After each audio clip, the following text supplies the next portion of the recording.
Seguimos adelante en Telebuen Día, el noticiero matinal de Uruguay, recibiendo con gran gusto al señor senador de Vamos Uruguay, Pedro Bordaberry. ¿Qué tal? ¿Cómo anda, Pedro? Buen día, Daniel. Gracias por invitarme. Bueno, recién veía una foto publicada por Bordaberry en su cuenta de Twitter en la preparativa, donde está todo el equipo, parte del equipo en realidad. Hay otra gente por otros lugares, activo en las redes sociales. ¿En qué quedó su idea de generar un debate y legislación sobre Twitter, Pedro? Hay dos proyectos de ley. Sí. Uno es el de neutralidad en la red, que está en la comisión respectiva. Lo que nos dijo el ministro cuando vino a la comisión es que pensaban incluirlo en esta ley sobre comunicaciones. Yo creo que es importante porque el principio es la libertad, es garantizar la neutralidad en la red. Significa que el acceso suyo es el mismo que el mío, el mismo que el presidente de los Estados Unidos. Es decir, garantizar a todo el mundo esto que tiene Internet, que es la libertad para que todo el mundo circule por ello. Así que esperemos que venga. El proyecto está presentado, creo que es muy completo. Y el segundo proyecto de ley refiere a lo que es el derecho de respuesta, es decir, llevar a las redes sociales lo que ya existe para los diarios. Claro. Y obviamente que tener ese derecho de respuesta aplicable también a las redes sociales. Bueno, están asomando muchos perfiles falsos. ¿Advierte allí un factor de riesgo, un flanco débil de la red? Es el peligro de la libertad. Pero yo creo que cada uno los puede manejar eso. Yo prefiero correr ese riesgo a que haya limitación. Por eso también el segundo proyecto de ley se llama prohibición de censura en Internet. La libertad ante todo, me parece que es lo más importante. Pero también la propia red nos da a nosotros las herramientas como para manejarnos, ¿no? Si aparece un perfil falso y empieza a insultar, a hacer una cantidad de cosas, uno sabe que puede, obviamente, las herramientas que tiene para no seguir con él, ¿no? Claro, sabe que ayer me preguntaban varios, ¿no? Dice, Pedro bloquea, apenas uno disiente, aún con fundamentos, con argumentos y con respeto, Pedro te bloquea enseguida. No, yo tengo una política, como tiene una política, supongo que el canal de televisión y los diarios, con respeto, ningún problema. Por lo general, cuando alguien no se identifica, que es un perfil con un seudónimo claramente, no está identificado, e insulta o baja el nivel de la discusión a determinado terreno, yo creo que no vale la pena seguir con él. Pero creo que es el derecho que tiene cada uno de hacerlo, ¿no? No ha bloqueado a nadie que le ha respondido a sus propuestas con respeto y que se identifica claramente. Pero por favor, ni que hablar. Yo creo que ahí, en definitiva, lo primero es que se identifique si es que va a debatir. No, pero tampoco, yo también debato con un seudónimo, con alguien que no se identifica, no hay problema, pero si no se identifica y si empieza diciendo cualquier guarangada, obviamente que no, yo tengo el derecho, creo que como cualquiera que está en las redes, decir, no, che, mira, contigo no discuto porque no guardás el respeto mínimo que tenés que guardar, ¿no? Correcto. Bueno, legislando aún con el tronco fundamental de la libertad, implica regular. Usted en algún momento se manifestó contrario al concepto de regulación. Yo creo que hay que ir al artículo 29 de la Constitución, que la verdad es una cosa, es espectacular. La Constitución, ese artículo fue hecho por el Yauri en el año 1828, fue introducido, una cosa formidable, es muy de tronco artiguista. Usted sabe que Artigas, cuando manda a Dámaso Larrañaga a Montevideo en 1815, y Larrañaga llega acá, el Cabildo de Montevideo le dice a Larrañaga que van a sacar un diario, el Periódico Oriental, y le piden a Larrañaga que haga de censor previo a lo que se va a publicar. Y Larrañaga afila los principios de Artigas, que bueno, venía de los padres de la Revolución Norteamericana, ¿no? Les dice, los pueblos de la provincia oriental están en tren de no admitir censores, yo no voy a ser censor ni admito que los haya, y se niega. Eso después va lo toma Yauri, la Constitución de 1830, lo incluye en el 28, y después en el caso nuestro, Rivera, es realmente increíble las cosas que hace. En 1832, Rosas le manda una carta pidiéndole que impida que lo critiquen en los diarios de Montevideo.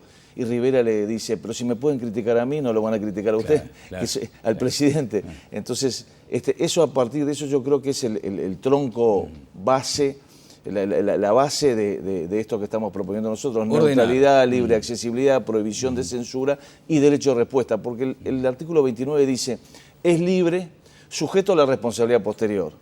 Es decir, yo puedo decir lo que quiera sobre usted, Daniel. Ahora, si falto la verdad, después tengo que ser responsable frente a usted, si es que le causé daño, etcétera. Esa es la idea, ¿no? Bueno, vamos a temas más de coyuntura.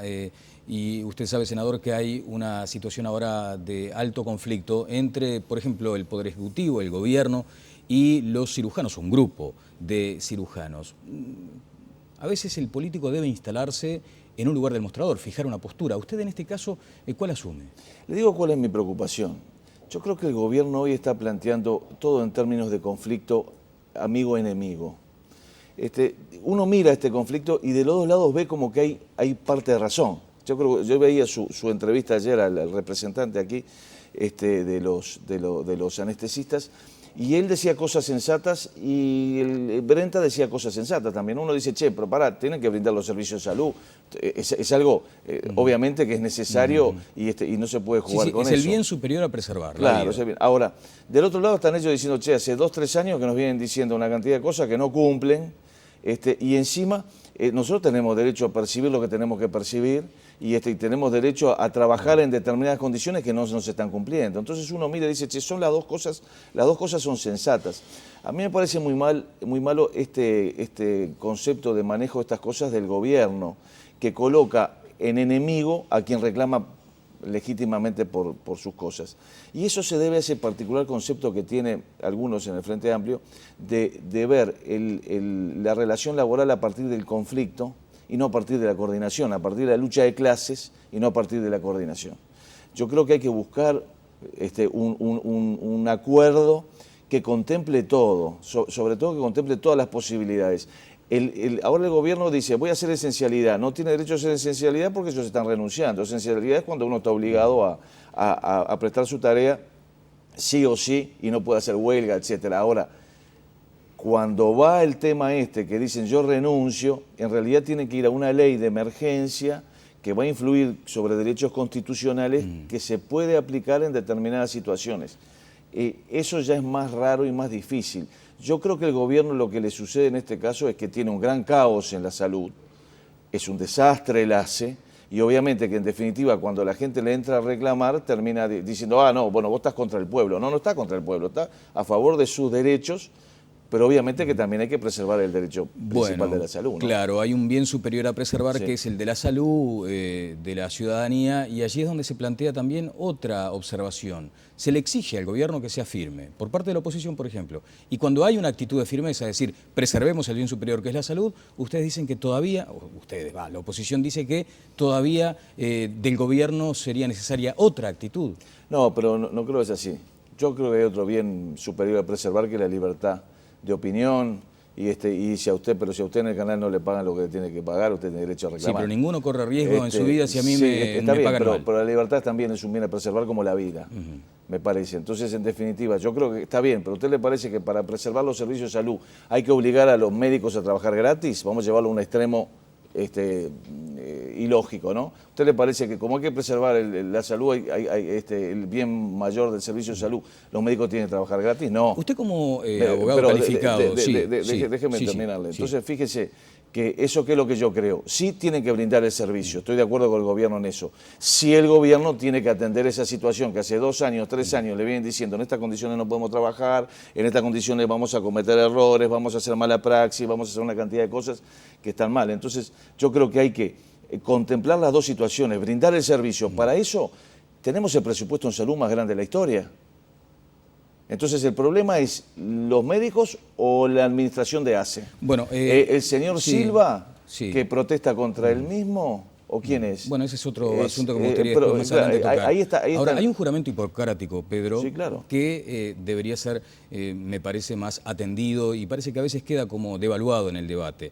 Pero también, usted sabe, hay como una chicana jurídica de decir, no, nosotros renunciamos, aquí simplemente somos funcionarios que no quieren seguir adelante con estas condiciones de trabajo. ¿No hay otras formas antes de dejar de rehén probablemente al sector más vulnerable de la sociedad? Yo estoy totalmente de acuerdo con usted que hay otras formas. El gobierno tiene que atender esta situación con mejor administración en el ACE. ¿Y los cirujanos? Los cirujanos también, obviamente que sí.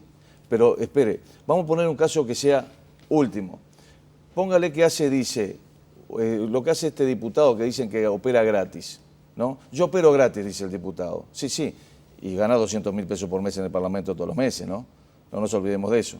Pero entonces uno tendría que decirle a los cirujanos, ustedes van a operar gratis de aquí en más. Y los cirujanos le van a decir, pero yo tengo que vivir. El mismo diputado dice que los cirujanos ganan mucho más que el 75% de la población uruguaya. Estoy de acuerdo. Y hay muchos más que, digo, usted también gana más que el 75% de la población uruguaya y yo como legislador también. El tema no es ese, el tema es, dígame, ¿usted lo puede obligar a seguir trabajando en algo que no quiere trabajar o no? Ahora, ¿el tema cuál es? ¿Le echamos la culpa a ellos o le echamos la culpa a los que administran mal ACE? Porque vayamos a los números. ACE tiene 400.000 usuarios menos. ¿Se acuerda con la reforma de la salud? Se dijo, vamos a sacar el usuario de ACE y lo vamos a pasar al FONASA. Y se fortalecieron los recursos. 400.000 usuarios menos tiene ACE. Además tiene 3 veces más presupuesto.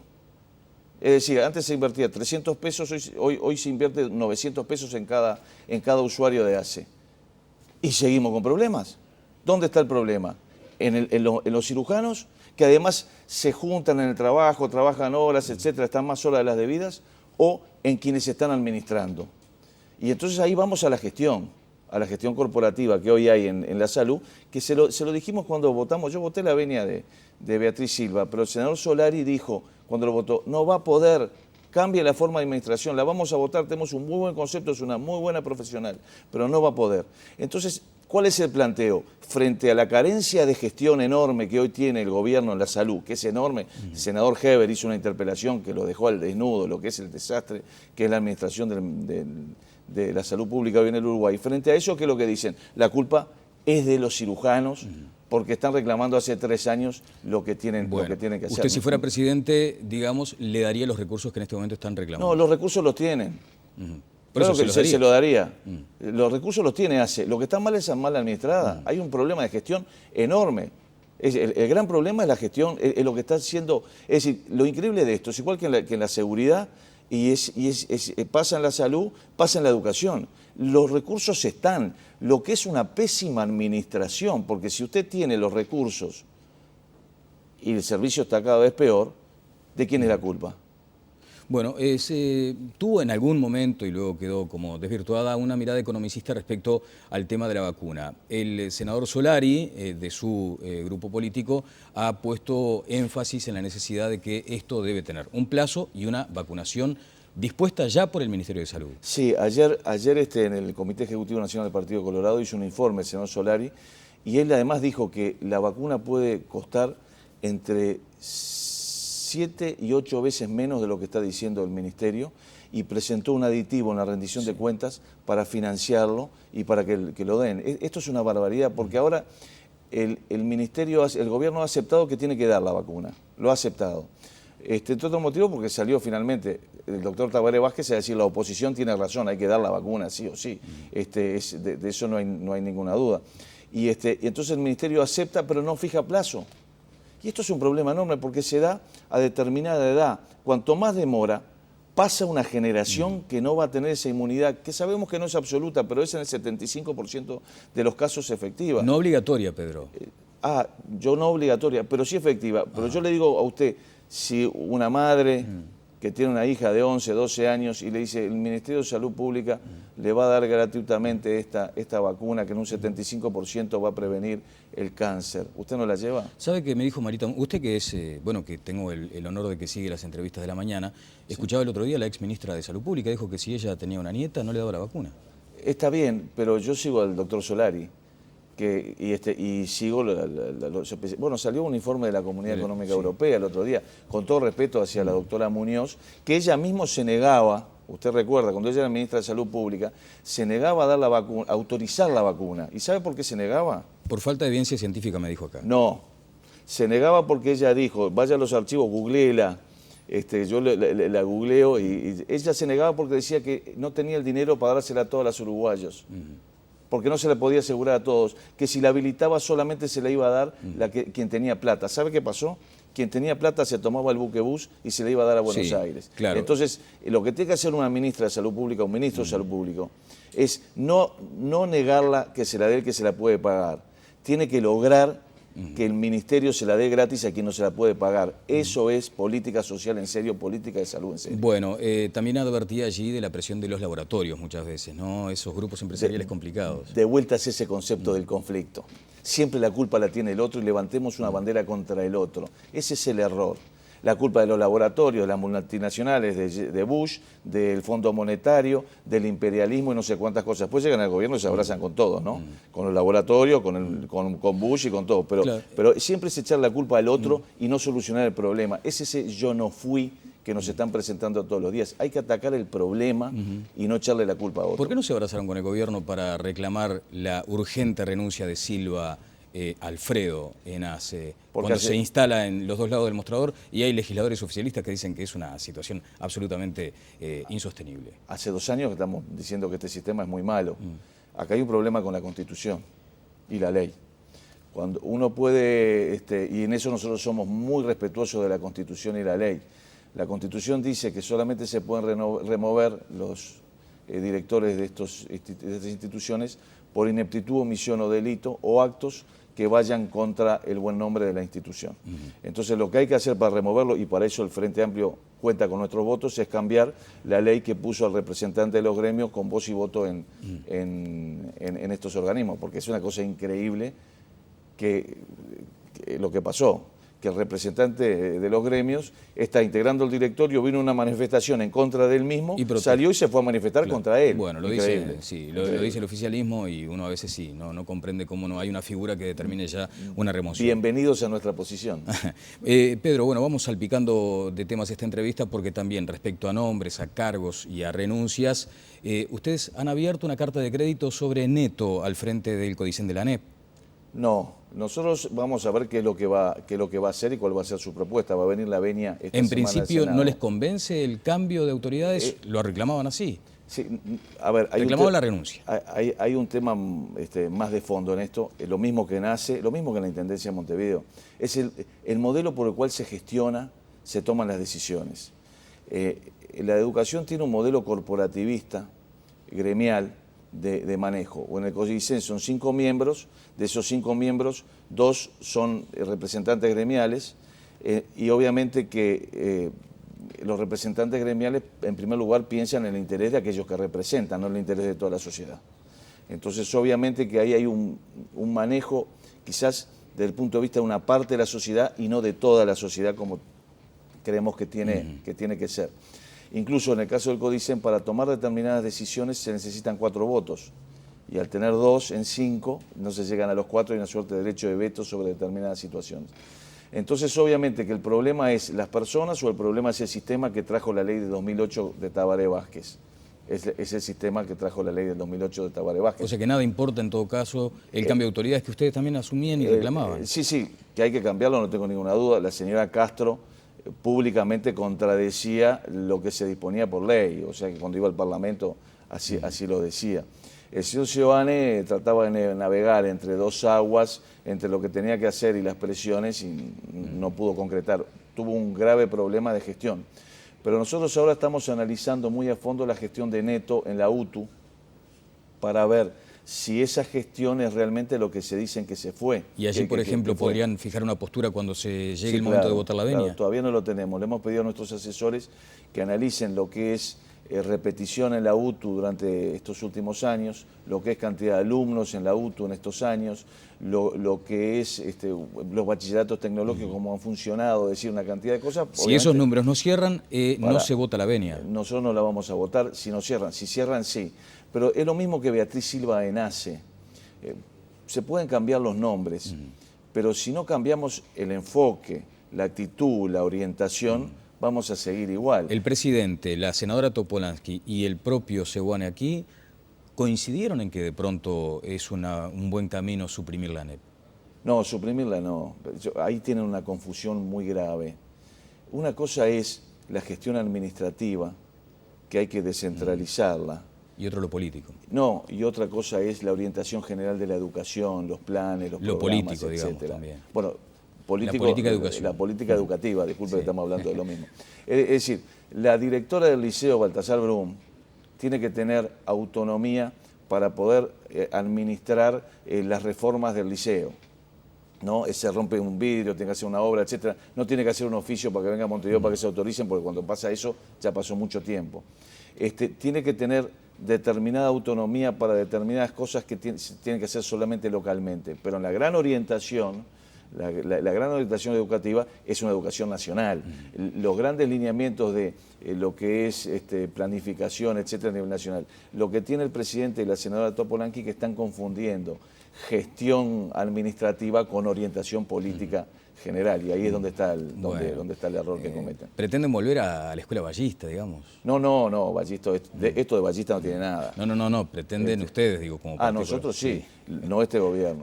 Mire, nosotros hemos estado repasando mucho lo que se hizo, y yo creo que en cada momento se hicieron cosas muy importantes. Usted mira a José Pedro y Jacobo Varela en 1875 con la escuela pública, fue formidable. Sí. Enriqueta Comte y Riquet con el primer jardín de infantes de América, tremendo. Pedro Figari con la Escuela de Artes y Oficios, la UTU. José Enrique Rodó y José Valle Ordóñez con los liceos departamentales. Grompone con el IPA. El mismo Pibel Devoto con la democratización de la educación. Va a llegar a Rama. Va a llegar a Rama en el 96. Claro. Y le agrego algo más, le agrego hasta cuando se retoma ahora el concepto de las escuelas a tiempo completo. Yo creo que en este gobierno ahí firmamos un acuerdo, el acuerdo educativo, donde hay un concepto de las escuelas a tiempo completo lo vuelven a aceptar. ¿Que se está cumpliendo? Bueno, se está haciendo el esfuerzo, no al ritmo que nosotros queremos, pero se está tratando de recuperar lo que pasó en el periodo de Tabaré Vázquez. Usted sabe que cuando fue Ehrlich a la interpelación en agosto en el Senado, nos trajo un documento que yo le decía, salí para afuera y a los asesores le decía, che, miren esto porque para mí es raro que nos lo presente el gobierno. Y nos estaba presentando unos cuadros donde se hablaba del retroceso de la educación, se había el retroceso de la educación durante el gobierno de Tabaré Vázquez. El aumento de la deserción durante el gobierno de Tabaré Vázquez es enorme, la deserción intermitente, y estaban las gráficas ahí. El deterioro en el ritmo de construcción de escuelas de tiempo completo. Se construyeron menos escuelas de tiempo completo durante el gobierno de Tabaré Vázquez que durante el gobierno de Jorge Valle.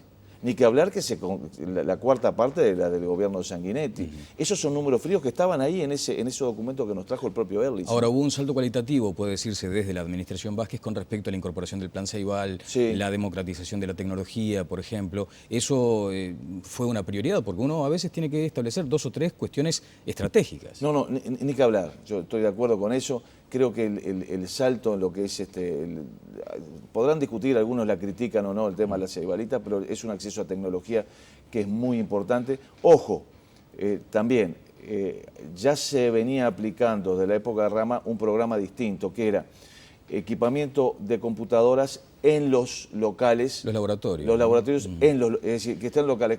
Lo cual es una cuestión de que si yo te doy la computadora para que te la lleves a tu casa, o la usás cuando venís a la escuela con el mismo acceso, bajo el control de la prof maestra, etcétera. Pero ya estaba, fue muy bueno. Pero eso no puede quitar lo otro, porque el problema es, tienen la ceibalita, pero no tienen escuela, o no tienen horas de escuela. Hay otro dato que nos presentó muy preocupante, Daniel, que la gente no le está prestando atención, en especial las autoridades, que es los poco egresados que hay de maestros y profesores hoy en día. Pero ha bajado enormemente. Y si no hay profesores y maestros, no va a haber educación en el futuro. Y eso es uno de los temas quizás más graves que la gente no está hablando hoy. Ahí Rama había traído el programa de los CERPs, los Centros Regionales de Profesores, que creemos que era muy importante. Ahí hay que meterle también mucho y no se le está prestando atención. Bueno, es un capítulo que efectivamente merece más atención. Le decía hoy lo del vallismo, porque ahora Proa pretende, dice, aglutinar al vallismo en un sector del Partido Colorado para confrontar su ideología. Y respondió el diputado Amado, Fernando Amado, no sé cómo harán, es imposible, es una misión imposible, porque hay vallistas en Vamos Uruguay. No, yo creo que en el partido, lo decía hace un tiempo, me tocó presentar un libro de Grompone, Ideología Ballista, ahí en el Ateneo. Y yo así empecé. Oye, Valle Ordóñez decía que no se podía ser ballista sin ser colorado, decía José Valle Ordóñez. Y yo, obviamente no le quiero enmendar la plana a Valle de Ordóñez, pero digo, no se puede ser vallista sin ser colorado, no se puede ser colorado sin ser vallista hoy.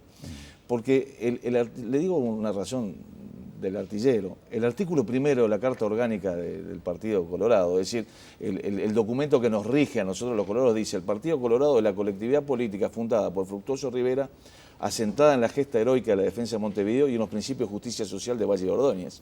Entonces, si nosotros estamos en una institución que está definida como fundada por Rivera, la gesta heroica de la defensa de Montevideo, Garibaldi, Joaquín Suárez, la honradez y los principios de justicia social de Valle de Ordóñez, en definitiva, todos somos colorados y vallistas. Eso no hay, Así que no hay misión vuelta. imposible pretender aglutinar al vallismo solo en un sector. No, pero aparte esto no es como un jabón de tocador. No es una cuestión de que uno va a comprar a la góndola y dice, uy, el que lava más o el que lava menos o el más blanco o todas esas cosas que dice la publicidad.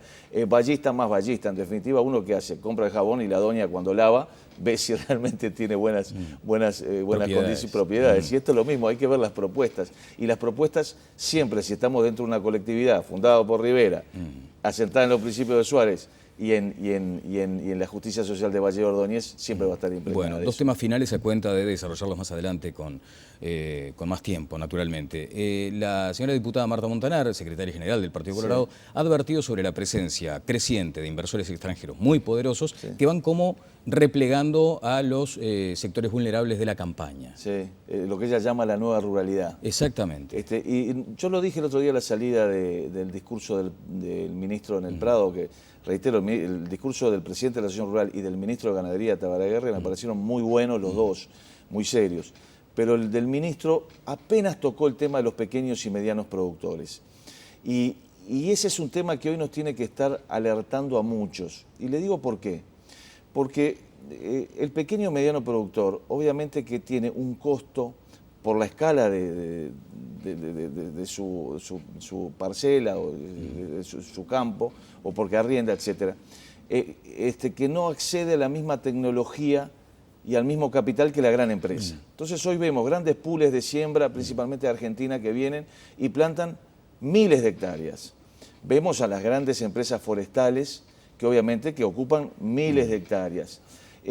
Vemos hoy a la industria frigorífica también avanzando bastante sobre el tema, ocupando miles de hectáreas. ¿Por qué es eso? Porque la escala les da un acceso a precios, a tecnología, a capital, que el pequeño y mediano productor no tiene acceso a eso. Entonces, obviamente que cuando va a vender 10 vacas, 15 vacas, le cobran toda la comisión el intermediario en la feria. En cambio, cuando el gran productor vende, puede pelear la comisión. Entonces, obviamente que lo que uno necesita es dar respuesta a eso. ¿Cuál es la respuesta? Porque no solamente hay que plantear el problema. Sobre todo creo que son los fenómenos asociativos, las cooperativas y también, y ese es el reclamo de Marta, que me parece que es muy sensato, atender esa realidad. Porque la gran empresa, para sacar su producción, invierte en un camino, en la caminería, pero el pequeño productor no puede. Claro, ahora... Y entonces ahí es donde tiene que estar el Estado, dándole el acceso a la tecnología y dándole las mismas facilidades, porque después a las grandes empresas le dan beneficios tributarios, no pagan una cantidad de impuestos y el pequeño sigue luchándola. Claro, Pedro, pero usted allá en Durazno, por ejemplo, si tiene un campo lindero y ve que le sirve para expandir su producción, que es estratégico, que es una salida, por ejemplo, al camino, ¿no le ofrece al pequeño productor que le venda el campo? Sí, pero justamente lo que hay que hacer es darle al pequeño productor las herramientas de rentabilidad para que pueda seguir viviendo en el campo. Comprarle el campo es la mejor herramienta. No, eso es lo que dice usted, pero no es así. Hoy está pasando una cosa muy interesante además. Antes, cuando el campo valía poco, era mejor invertir comprando el campo al vecino. Sí. Hoy, como el campo cuesta mucho más, ya es muy caro comprar el campo, entonces el tema es invertir hacia adentro. Pero lo tantea.